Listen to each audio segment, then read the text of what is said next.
Dear students, welcome to भूया पाठशाला। तो आइए शुरू करते हैं तिवा चैप्टर का आखिरी वीडियो को। अगर आप लोग तिवा चैप्टर का पार्ट 1 और पार्ट 2 वीडियो नहीं देखा है तो डिस्क्रिप्शन ज़रूर चेक करें। नेक्स्ट वीडियो में तिवा चैप्टर का क्वेश्चन आंसर दिया जाएगा।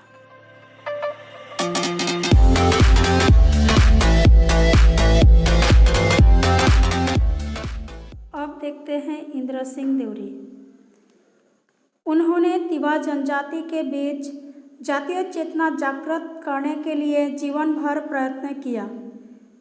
उनका जन्म सन 1932 में पश्चिम कार्बी आंगलॉन्ग जिले के रंगखेईपार गांव में हुआ था। पिता का नाम माल सिंह पोमा और माता का नाम मामा आमसी था। That means he throughout his life tried to awaken the ethnic consciousness among the Tiwa tribe. He was born in 1932 in Rangkhepar village in West Karbi Anglong district. Father's name was Mal Singh Poma and mother's name was Mama Amse.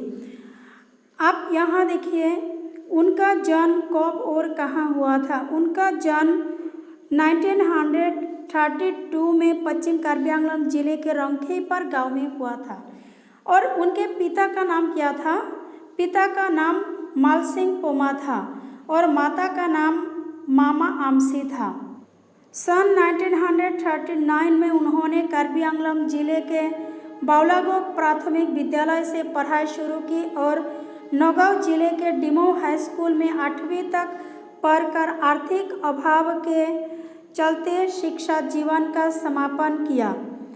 यहाँ बोला है कि सन 1937 में उन्होंने पढ़ाई शुरू की थी और आर्थिक तंगी के कारण उन्होंने क्लास 8 में ही शिक्षा जीवन का समापन किया।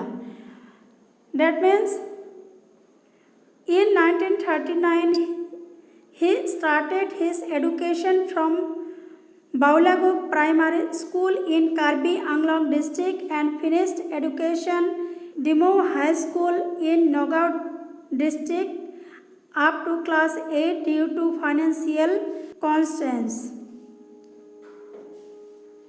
सन 1949 में भारतीय कम्युनिस्ट पार्टी में शामिल हो गए। क्वेश्चन हो सकता है कि इंद्र सिंह देवरी कब कम्युनिस्ट पार्टी में शामिल हो गए? तो आंसर होगा 1949। That means in 1949 he joined in communist party. Party में रहते हुए उन्होंने महसूस किया कि तिवा लोग सामाजिक, राजनीतिक, आर्थिक और शैक्षणिक रूप से किस कदर पिछड़े हुए थे। He told that while in the party he realized how backward the socially, politically, economically and educationally the Tiwa people were। तो उन्होंने पार्टी में ज्वाइन करने के बाद ही महसूस कर पाए कि तिवा जनगोष्ठी, तिवा लोग सामाजिक, राजनीतिक, आर्थिक और शैक्षणिक रूप से बहुत पीछे हैं। परिवार के आर्थिक ज़रूरतों की पूर्ति करने के लिए सन 1951 में उन्होंने पशुपालन विभाग में नौकरी शुरू की, लेकिन सन 1953 में गारो पहाड़ जिले के तुरा में रहते समय नौकरी छोड़कर वे फिर तिवा समाज को जागृत करने में जुट गए। In 1949, while in the party, he realized how backward the people were. In 1951, he started a job in the Department of Animal, but in 1953, while living in Tura in Garo Pahar district, leaving his job, he again started to awaken the Tiwa society. उन्होंने क्या किया तिवा जनजाति की उन्नति के लिए पशुपालन विभाग में नौकरी शुरू की थी, लेकिन बाद में वह नौकरी भी छोड़ दिया।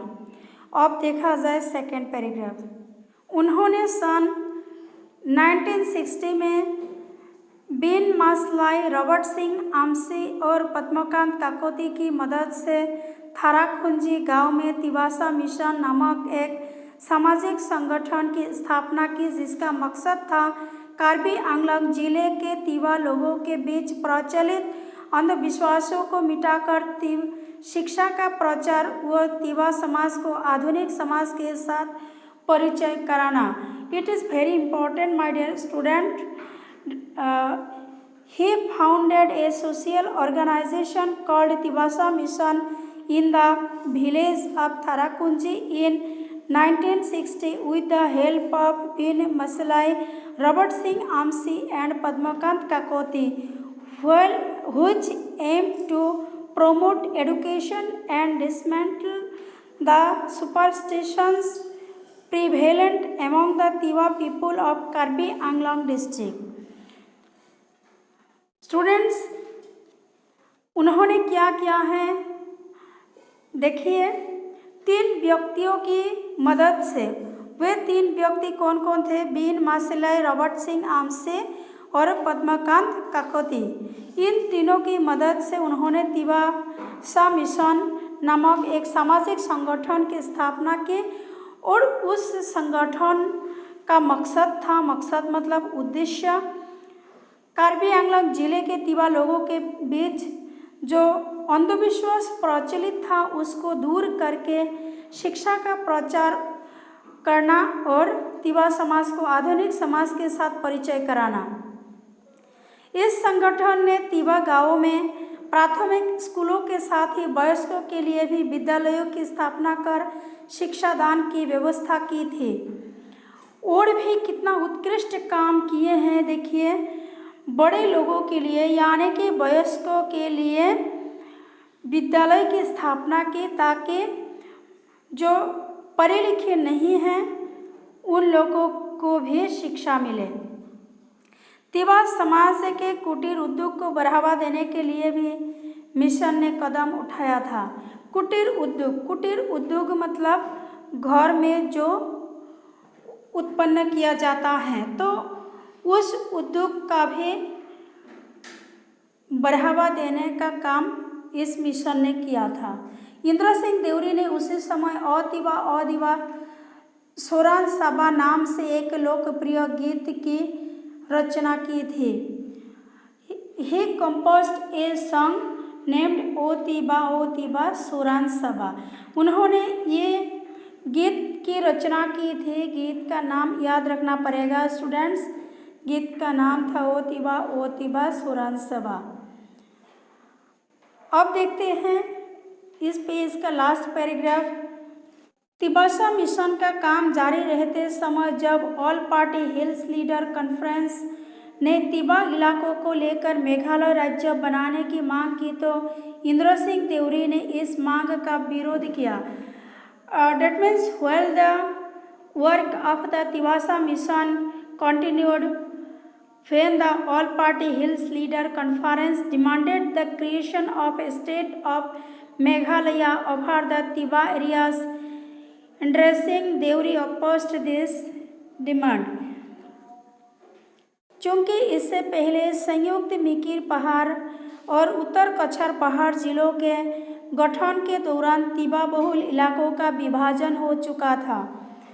तिवा जाति के उन्नयन के लिए काम करने वाला एक अन्यतम संगठन लालुंग दरबार का जन्म सन 1967 में इंद्र सिंह देवरी के नेतृत्व में हुआ था। Here's said that since before the formation of the combined Mikir Pahar and North Kachar Pahar districts, the Tiwa dominated areas had been divided. Lalung Darbar, another organization working for the advancement of the Tiwa caste, was born in 1967 under the leadership of Indra Singh देवरे। तो उन्होंने और एक संगठन का नेतृत्व किया था, उस संगठन का नाम था लालुंग दरबार। उनको सन 1976 में पहली बार कार्बी आंगलॉन्ग स्वशासी परिषद का आम सदस्य मनोनीत किया गया और बाद में उनको परिषद का उपाध्यक्ष बनाया गया।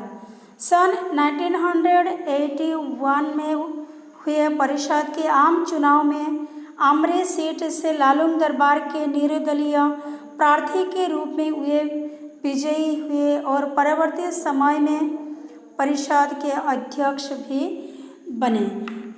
Here told that Indra Singh Devri was the first nominated as a general member of the Karbi Anglong Autonomous Council in 1976 and was later made the vice chairman of the council. In the general election of the council held in 1981, he emerged victorious from the Amre seat as an independent applicant of the Lalung Darbar and later became the president of the council. Students, यहाँ देखो वे कार्बी आंगलॉन्ग स्वशासी परिषद का आम सदस्य मनोनीत किया गया।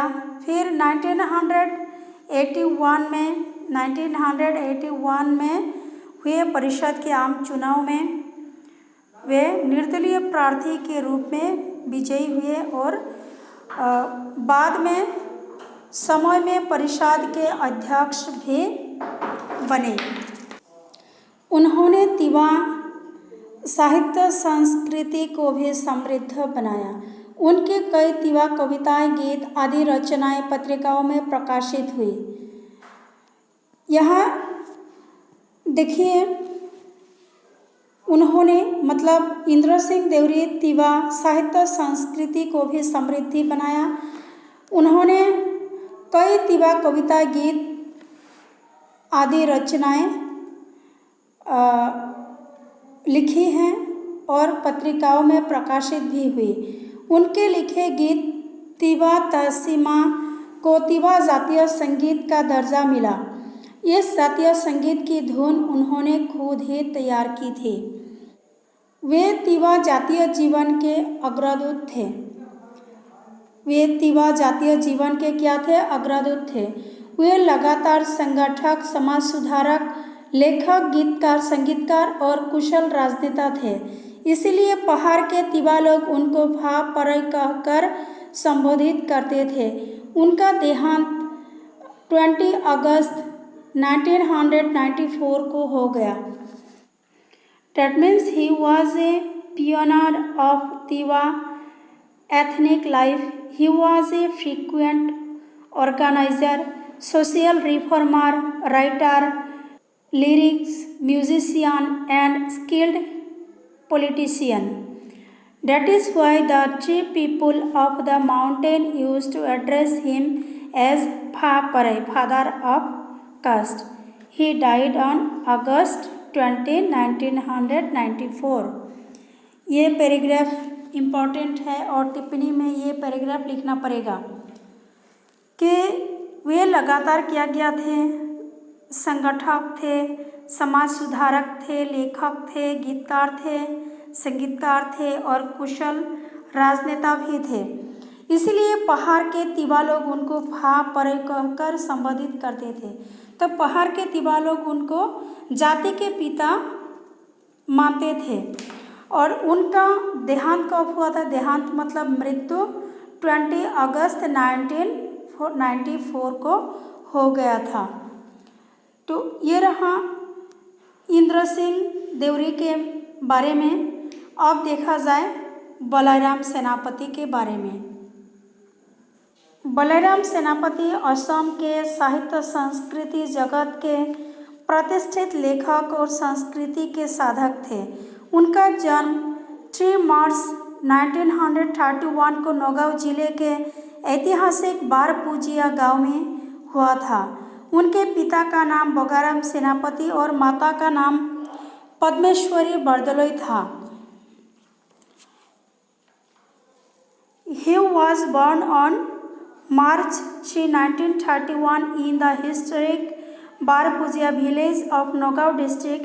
His father's name was Bagaram Senapati and mother's name was Padmeshwari Bardoloi. तो स्टूडेंट्स यहाँ याद रखना पड़ेगा उनका जन्म कब और कहाँ हुआ था और उनके माता पिता का नाम। तो उनके पिता का नाम था बगाराम सेनापति और माता का नाम था पद्मेश्वरी बरदोलोई।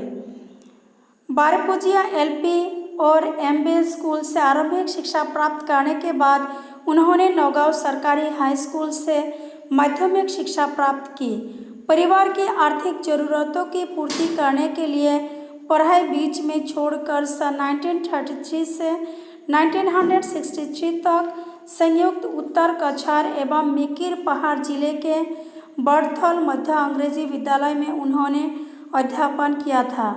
स्टूडेंट्स, उन्होंने क्या किया था, प्रारंभिक शिक्षा बारपूजिया एलपी स्कूल से प्रारंभ किया था और ज़्यादा पढ़ नहीं पाए क्योंकि आर्थिक ज़रूरतों की पूर्ति करना पड़ा था। आर्थिक तंगी के कारण यानी कि आर्थिक अभाव के कारण पढ़ाई छोड़कर अध्यापन का काम करना पड़ा। रामधेनु पत्रिका में उनका लेख मिकिर पहाड़ की घोटी से मिकिर पहाड़ में क्या हो रहा है प्रकाशित होने पर शिक्षा अधिकारी नाराज हो गया और उनको 10 साल तक नौकरी करने के बाद बड़थल एमए स्कूल के प्रधानाध्यापक की नौकरी छोड़कर खेतीबाड़ी शुरू करनी पड़ी। तो यहाँ क्या बोल रहे हैं कि उन्होंने मिकिर पहाड़ की घोटी से ये लिखा था। लिखने के बाद नाराज हो गए थे। कौन नाराज हो गए थे? शिक्षा अधिकारी, जिसके कारण नौकरी छोड़कर खेतीबाड़ी शुरू करनी पड़ी थी। बचपन से ही वे साहित्य संस्कृति के प्रति लगाव रखते थे। वे तिवा लोगों के गीत, संगीत, नृत्य और वाद्यों के संरक्षण की जरूरत महसूस करते थे और इससे आगे बढ़ने के लिए आवश्यक कदम भी उठाए थे। That means since childhood he was fond of literature and culture. He felt the need of preserve the songs, music, dances and instruments of the Tiwa people and also took necessary steps to take it forward. तो बचपन से ही वे साहित्य संस्कृति के प्रति लगाव रखते थे। लगाव मतलब लगे रहते थे। ये तिवा लोगों के गीत, संगीत, नृत्य और वाद्यों के संरक्षण की ज़रूरत महसूस करते थे और इसे आगे बढ़ाने के लिए आवश्यक कदम भी उठाए थे। उन्होंने तिवा लोकगीत की स्वरलिपि तैयार की थी। बलाराम सेनापति ने तिवा जनगोष्ठी का जो लोकगीत है उसका स्वरलिपि तैयार की थी। तिवा जनगोष्ठी की स्वकीय संस्कृति की धरोहर को बचाने के लिए उन्होंने तिवा कृष्टि संस्था की स्थापना में अहम भूमिका निभाई थी। तिवा भाषा की प्रतिष्ठा के लिए भी उन्होंने विशेष पहल की थी। तो भाषा की उन्नति के लिए भी उन्होंने काम किया। उन्होंने अधिकतर रचनाएं असमिया भाषा में लिखी। उन्होंने क्या किया? ज़्यादा रचनाएं असमिया भाषा में लिखी। तिवा साहित्य की सेवा करने के साथ ही उन्होंने असमिया साहित्य की भी सेवा की। तो बलाराम सेनापति तिवा साहित्य को समृद्ध किया और साथ साथ असमिया साहित्य को भी समृद्ध किया। रामधेनु पत्रिका में उनकी रचनाएं नियमित रूप से प्रकाशित होती रहती थी। तो उन्होंने रामधेनु पत्रिका में लिखते थे। तो रात्रि सेवा विषयक रामधेनु में लिखित उनके लेख की सराहना विद्वानों ने की थी, मतलब प्रशंसा की थी। वे काफ़ी दिनों तक असम साहित्य सभा के कार्यकारी सदस्य थे। बारपूजिया में आयोजित नौगांव जिला साहित्य सभा की उन्होंने अध्यक्षता की थी। He was an executive member of the Assam Sahitya Sabha for a long time. He presided over the Nagaon district साहित्य सभा held at बारपूजिया। तो वह कहाँ के कार्यकारी सदस्य थे? असम साहित्य सभा के कार्यकारी सदस्य थे और बारपूजिया में आयोजित नौगांव जिला साहित्य सभा की उन्होंने अध्यक्षता की थी। बारपूजिया में एक साहित्य सभा की आयोजित की गई थी और वहाँ का वे अध्यक्ष थे, मतलब प्रेसिडेंट थे। वर्ष 2000 में उनको तिवा माथनेलाई तखरा यानी तिवा साहित्य सभा का अध्यक्ष चुना गया था। उनकी कृतियों के नाम हैं अतीतर संधानत, पांचरजिया, अंचल लालुंगर, लोकगीतर उपरत सामान्य आलोकपात और तिवा जनगोष्ठीय संस्कृति आलोकपात, तिवा हमास आरोह संस्कृति। तो ये सब क्या हैं? उनके द्वारा लिखित रचनाएं हैं। नाम बहुत ही इम्पोर्टेंट है, क्या क्या लिखा है और याद भी रखोगे तुम लोग। अनंत देव स्मारक व्याख्यान के तहत दिया गया उनका भाषण तिवा जनजाति आरो वैष्णव समाज शीर्षक से प्रकाशित हुआ। उन्होंने एक भाषण दिया था और किस नाम से? तिवा जनजाति आरो वैष्णव समाज। तो ये प्रकाशित हुआ था। उनके मृत्यु के बाद समस्त रचनावली सन 2017 में बलराम सेनापति रचना समग्र नाम से प्रकाशित हुई। साहित्य के क्षेत्रों में विशेष योगदान के लिए उनको 1991 में असम सरकार की तरफ से साहित्यिक पेंशन दी गई। इसका मतलब है he was given A literary pension by the government of Assam in 1991 for his special contribution in the field of literature. Akashvani के जरिए प्रचारित बलराम सेनापति के गीत आलेखों में नगर नरोत्तम गोसाई श्रीराम, फूलगुरी देवा, तिवा समाज संस्कृति, हेरुआ दिनर हुर तथा स्वाधीनता संग्राम और विप्लवी गीत शामिल हैं। सन 2011 में नौगांव जिला साहित्य सभा ने डॉक्टर सूर्य कुमार भूया पुरस्कार और 2011 में ही असम के लोक संस्कृति के साधक के रूप में बकुल बन न्यास ने बकुल बन पुरस्कार प्रदान किया। तो उनको ये पुरस्कार मिला था, डॉक्टर सूर्य कुमार भूया पुरस्कार और बकुल बन पुरस्कार। उनके लिखे गीतों का प्रसारण आकाशवाणी गुवाहाटी एवं नौगांव केंद्रों से हुआ। उन्होंने जो गीत लिखे उसका प्रसारण आकाशवाणी गुवाहाटी एवं नौगांव केंद्रों से हुआ, अर्थात रेडियो सेंटर गुवाहाटी और नौगांव से हुआ था। इसके अलावा तिवा समाज संस्कृति के एकांत साधक व गवेषक पंडित के रूप में विशाल व्यक्तित्व के धनी व मृदुभाषी इस महान व्यक्तित्व का देहांत 11 मई 2014 को हो गया। ओके, यह चैप्टर कंप्लीट हुआ। Thank you.